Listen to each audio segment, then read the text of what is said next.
How's it going, guys? And welcome back to Football Yannick. How are you doing? It's a sweltering day over here in the kingdom, hence me in my only Jan's vest. So apologies, or you're welcome.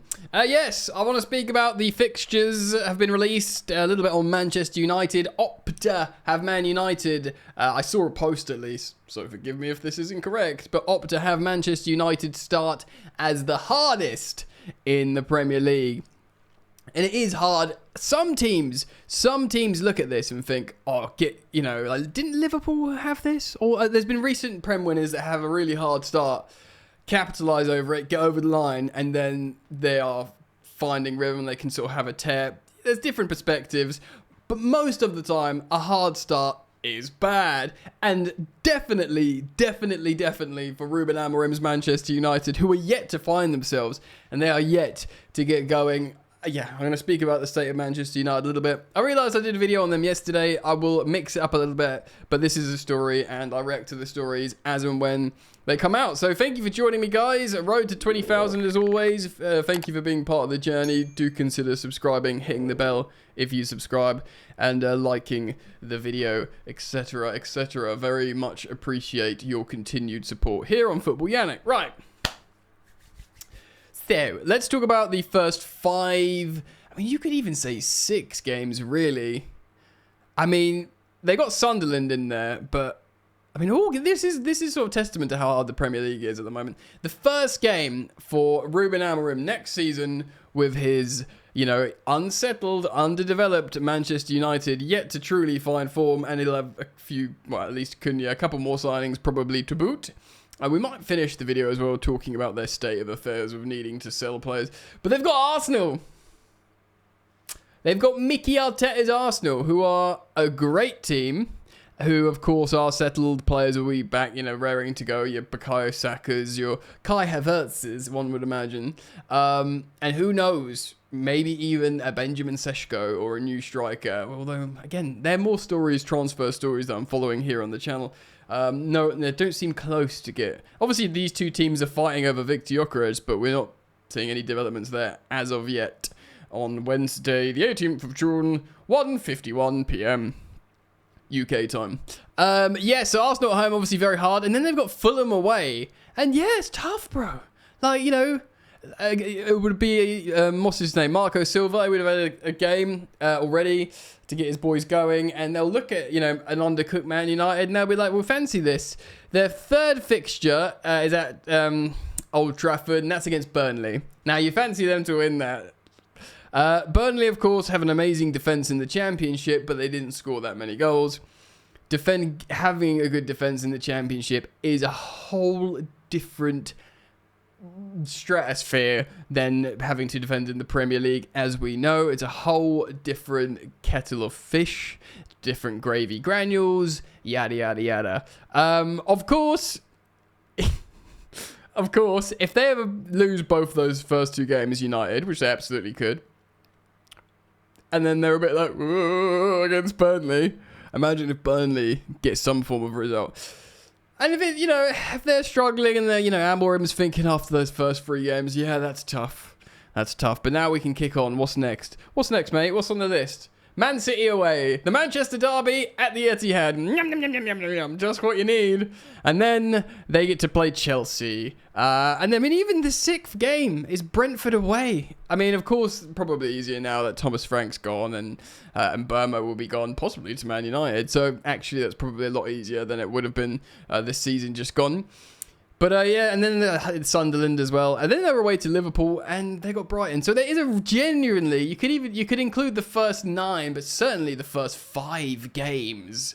Apart from Burnley, 4 of 5, you would have Man United losing probably, even Fulham away, like that's super tough.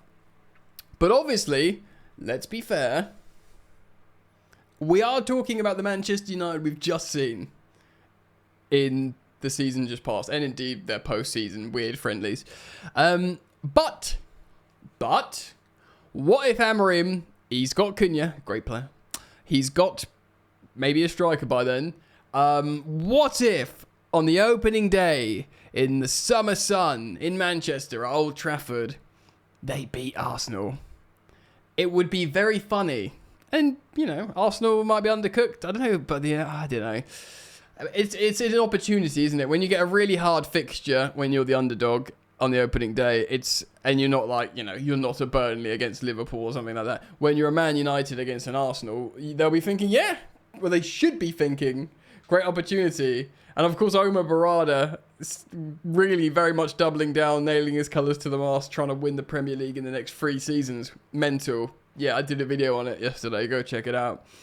Why not take the positive line on this as well and be like, yeah, we'll beat Arsenal at home and then we'll be soaring into the Premier League and everything's going to be all right. No woman, no cry. So yes, Opta give them the hardest start in the Premier League. Now, they're in a tricky position because also the transfer window is proving very, very difficult. Of course, they are trying to get rid of several players.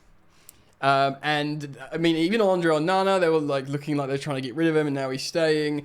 He is a very peculiar goalkeeper in terms of he was good, he can be good, but often he's not good. You know what I mean? And he's problematic, a bit of a character in the Emi Martinez way, but doesn't have like often the performances to back it. Yeah, very interesting to see what happens with Andre Onana, but of course, it's the wide attackers that is like the high profile needed exits, and by that I mean, of course, the loaned 3 in Jadon Sancho had a fairly decent loan season at Chelsea. He got double digits for assists, a few high profile goals, top 4 finish, and won a trophy, scored in the final. His numbers weren't insane, but like if you look at it in isolation, he was a good citizen, a good trainer, a good team player. Chelsea wanted to sign him, which is a good sign. This is a wages thing. But so he had an okay season, but they were going to try and sell him. He's being linked to Napoli. Marcus Rashford, very, very high profile. He's obviously been at Man United forever. Where's he going to go? There's, of course, talks of Barcelona. He wants to go to Barcelona. Unsurprisingly, he long has been linked to them, which is an interesting move, really. Of course, they're going in heavily for Nico Williams of Athletic Bilbao. I wonder if they're keeping Rashford, like, floating around as a potential backup. Do you know what I mean?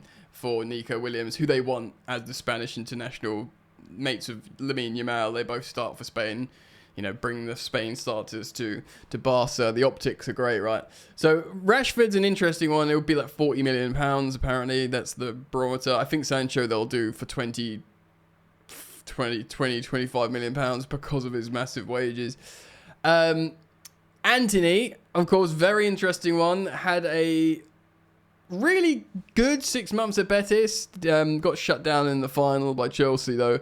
In the Conference League, but he's largely been good, broadly been good. He's going to be a tough one because even though he's been sort of benchmarked as a £40 million price tag, Betis can't afford that. A lot of teams won't pay that for Anthony.